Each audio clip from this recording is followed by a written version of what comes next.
반갑습니다. 신명기 두 번째 시간을 함께 갖도록 하겠습니다. 우리가 신명기의 내용을 함께 살펴보면 첫 번째 1장 1절에서 5절까지는 서원에 해당되는 부분입니다. 이 서원은 신명기가 어떻게 기록되었는지를 그 배경에 대해서 설명을 해주고 있습니다.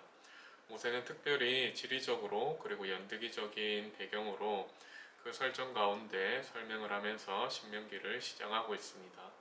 신명기 1장 1절은 그래서 이스라엘이 요단강 하류에 아라바 광야에 있었다라고 말하고 있지만 현재 우리가 그 위치를 정확하게 확인을 할 수는 없습니다. 그래서 그 이스라엘 백성들이 진을 친 곳이 정확히 어디였다라고 지금 우리가 파악하기는 어렵지만 적절하게 여겨지는 장소로 그렇게 추정되는 곳은 여리고 동편 어느 한 지점이라는 사실입니다. 그래서 시기적으로는 출애굽 이후에 마지막 달에 모세가 율법을 다시 설명했다라는 것을 기록하고 있는 것이 이 신명기의 출발이라는 것입니다.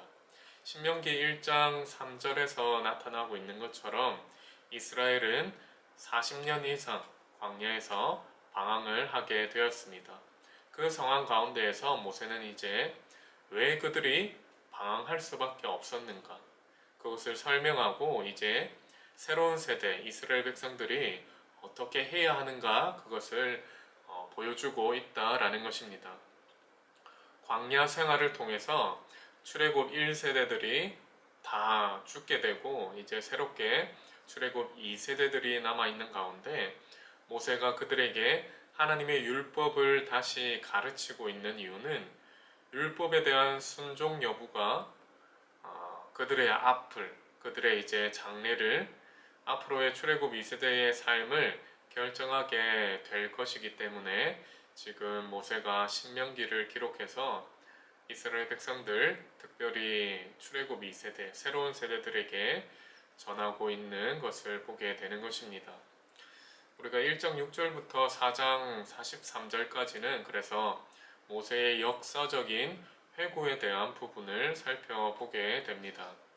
우리가 후기 청동기 시대의 조약을 맺은 문서들을 살펴보게 되면 언제나 조약을 체결하는 이 당사자들 가운데에 과거의 관계, 과거에 그 당시 처음 조약을 맺었을 때의 그 관계를 설명하는 역사적인 서문이 포함되어 있다라고 우리는 살펴볼 수가 있습니다. 이처럼 신명기도 그런 형식을 취하면서 이제 처음 하나님과 그 이스라엘 백성들이 맺은 그 언약에 대한 역사적인 회고를 담고 있는 것입니다.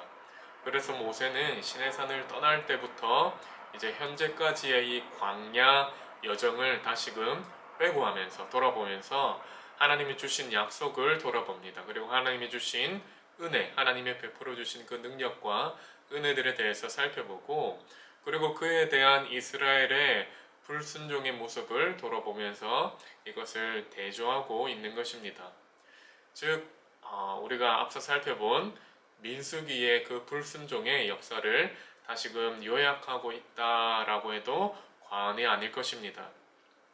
이스라엘이 이렇게 광야의 여정 가운데에서 배운 교훈의 핵심은 무엇입니까? 하나님의 말씀에 순종하게 되면 그것이 그들에게 복으로 그들에게 생명으로 다가오지만 하나님을 믿지 않고 그분의 말씀에 불순종하게 되면 그 결과 죽음밖에 그들에게 돌아오는 것이 없다라는 것이죠. 그래서 이 역사적인 회고를 통해서 모세는 새로운 세대에게 왜 율법을 그들이 다시 들어야 되고 모세의 설명을 들어야 하는지 그리고 그 설명을 들은 이스라엘이 어떤 태도로 하나님의 말씀을 듣고 어떤 태도로 그 하나님의 말씀에 순종해야 하는가를 설명하고 보여주고 있다라는 것입니다. 또한 이를 통해서 신명기 전체의 이 기록 목적을 다시금 보여주고 있는데요. 이것은 바로 그들에게 복을 주시기 위한 하나님의 사랑이라는 것입니다. 하나님의 율법을 애초에 주신 것은 무엇을 위해서 주셨습니까? 하나님이 그 백성을 거룩한 자기 백성이 되게 하시려고 율법을 주신 것입니다. 하나님은 왜 자기 백성을 하나님의 거룩한 백성이 되게 하시려고 했던 것이죠. 하나님의 그 구속 사역의 그 경륜을 살펴보면 어떤 모습이 나타납니까? 일그러진 것, 깨어진 것을 회복하는 하나님의 그 구속 사역이 나타납니다. 하나님께서 이스라엘을 자기 백성 삼으시고 거룩한 백성이 되게 하시겠다라는 것은 그 인류의 타락으로 인해 하나님으로부터 멀어진 그 사람, 인생들을 다시금 하나님께로 회복하시는 데 있다라는 것입니다. 바로 이 하나님께서 그들에게 복을 주시고자 율법을 주신 것, 그것이 바로 하나님의 사랑을 주시며 그 가운데 그들을 다시금 하나님께로 하나님의 사람으로 회복시켜 가시는 그 과정이었다라는 겁니다. 그런데 그 애초에 하나님께서 주신 그 율법이 이스라엘 가운데 잘 지켜지지 않고 오히려 그들이 하나님의 율법을 무시하고 하나님을 멀리하며 하나님을 떠난 그 삶들을 계속해서 반복하며 되풀이할 할 때에 이제 하나님께서 그 율법을 주신 그 목적들을 다시금 모세를 통해서 새로운 세대에게 강조를 하고 계신 것입니다. 이 율법 하나님의 말씀은 당신의 백성을 향한 하나님의 사랑이라는 것을 살펴보게 됩니다. 하나님의 사랑의 표현은 하나님의 역사를 통해서 우리가 잘 알게 됩니다. 하나님의 그 사랑의 표현은 종되었던 이스라엘을 애굽에서 인도에 내신 것으로 분명하게 드러났습니다. 그리고 여러 가지 이적들을 통해서 그들을 광야에서 계속 보호하셨다라는 것을 통해서도 우리는 발견하게 됩니다.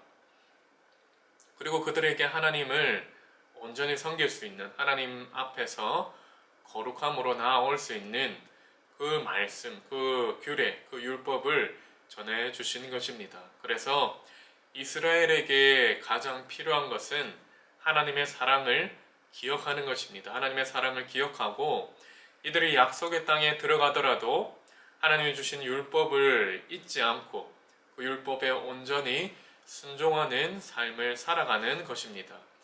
단순히 의무감으로, 단순히 억지로 이 율법을 지키고 순종하는 것이 아니라 하나님의 사랑을 기억하고 하나님의 사랑을 알고 그 사랑에 대한 당연한 반응으로서 하나님의 말씀에 순종하고 하나님이 주신 율법을 지켜 나아가야 하는 것입니다.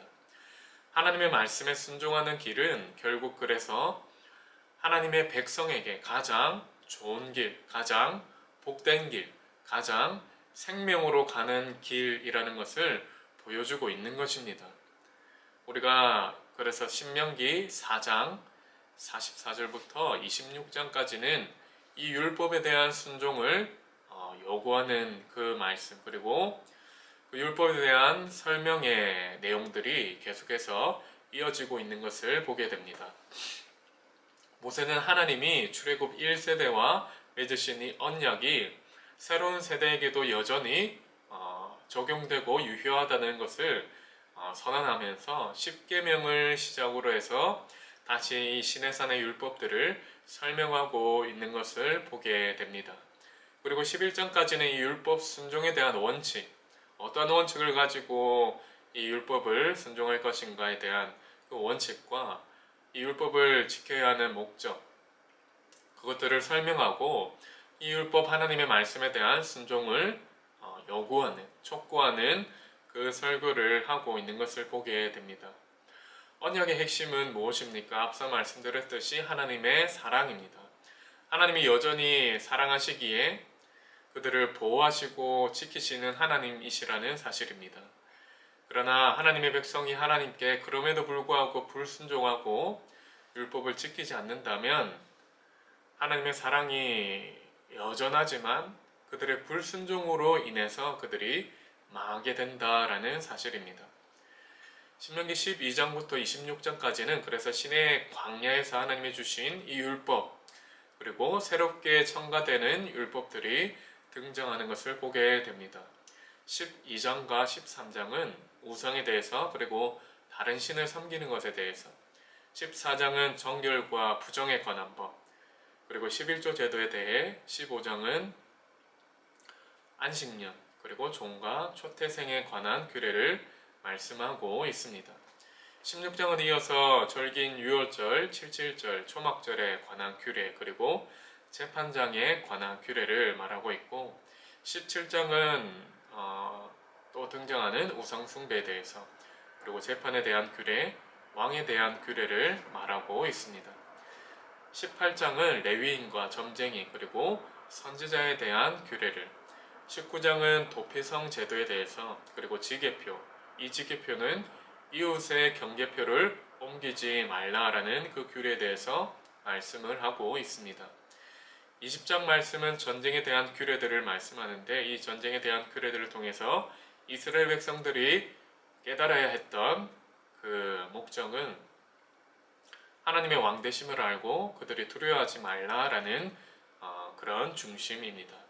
21장부터 25장까지는 이제 각종 여러 가지 규례들이 등장하게 되는 것을 보게 되고 26장은 서선의 만물과 그리고 11조 제도에 대해서 말씀하고 있는 것을 보게 됩니다. 우리가 이 모든 규례들을 통해서 공통적으로 발견할 수 있는 것, 이 규례들이 공통적으로 가리키고 있는 것은 바로 하나님 앞에서 하나님의 백성이 온전해야 된다라는 것입니다. 모든 규례들이 하나님의 백성이 하나님 앞에서 어떻게 거룩하게 살아갈 것인가에 대한 지침들을 주고 있다라는 것입니다.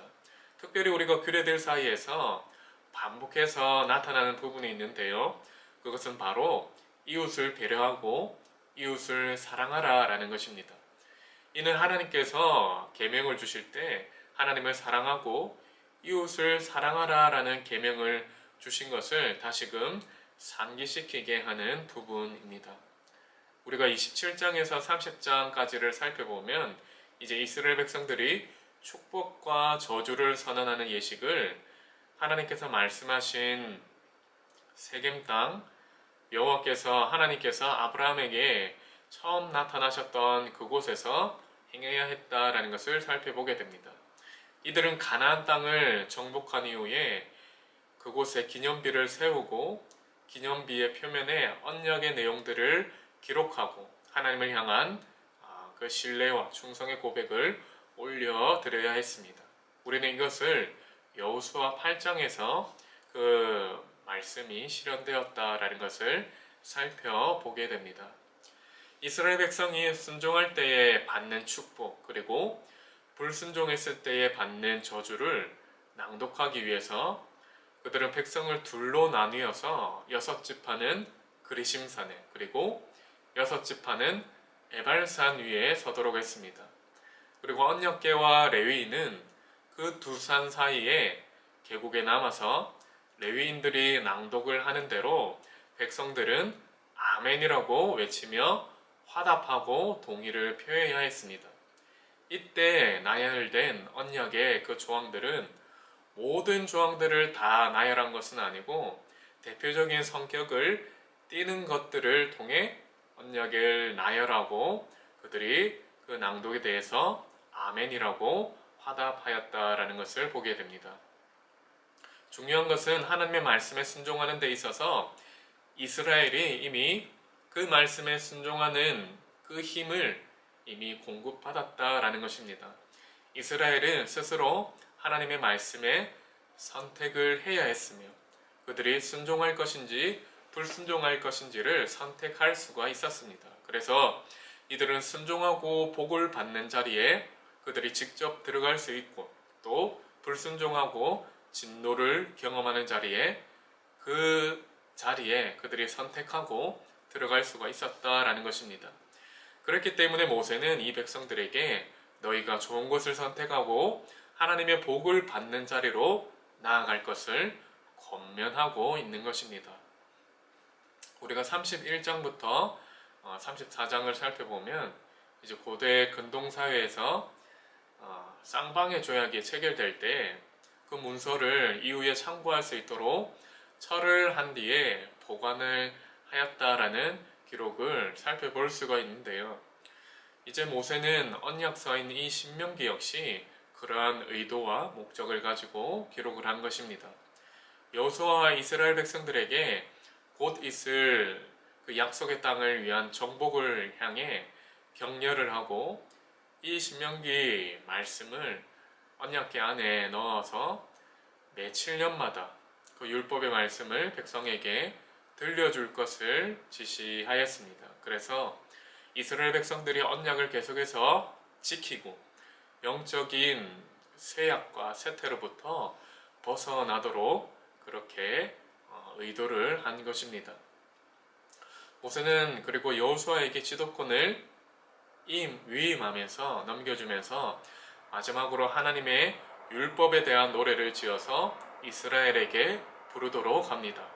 그들이 항상 암송하면서 그 율법을 떠나지 않도록 하는 것이 이 노래를 만들고 노래를 부르도록 한 목적이었다라는 것입니다.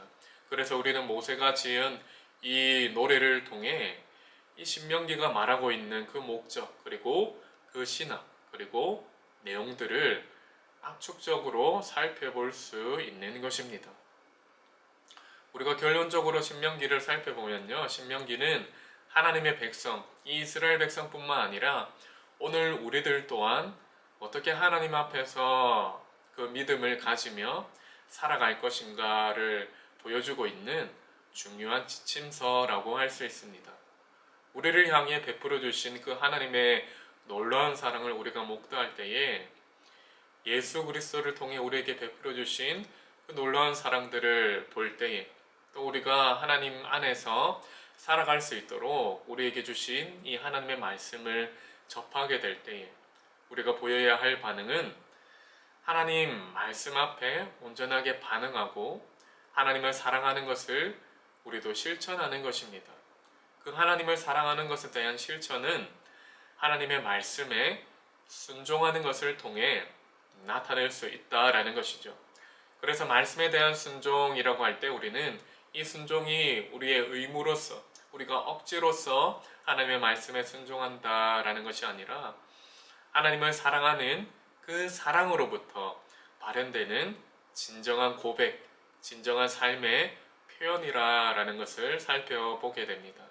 이런 진정한 순종은 우리의 의지로서만이 가능한 것이 아니라 우리 속에 내주하시는 성령 하나님의 도우심으로 말미암아 가능하게 된다라는 것을 우리가 기억할 필요가 있겠습니다. 우리가 성령님의 도우심으로 말미암아 우리가 순종할 수 있게 되고 하나님의 말씀에 순종하는 삶을 살아갈 때 하나님을 더욱 알아가게 되며 하나님이 주시는 말씀 속에서 우리가 하나님의 복들을 누리는 삶을 경험하게 될 것입니다. 예수님이 사단을 물리치실 때 인용하셨던 신명기 8장 3절의 말씀과 같이 사람이 하나님의 입으로 나오는 모든 말씀으로 살아간다라는 것을 우리의 삶 속에서 확신하고 경험하게 되는 것을 우리가 보게 될 것입니다. 우리가 신명기 말씀을 오늘 이 시간을 통해서 마치게 되었습니다. 이 시간까지 강의를 수강해 주시고 함께 동참해 주신 성도님 여러분께 진심으로 감사의 말씀을 드립니다. 강의를 이것으로 마치도록 하겠습니다. 감사합니다.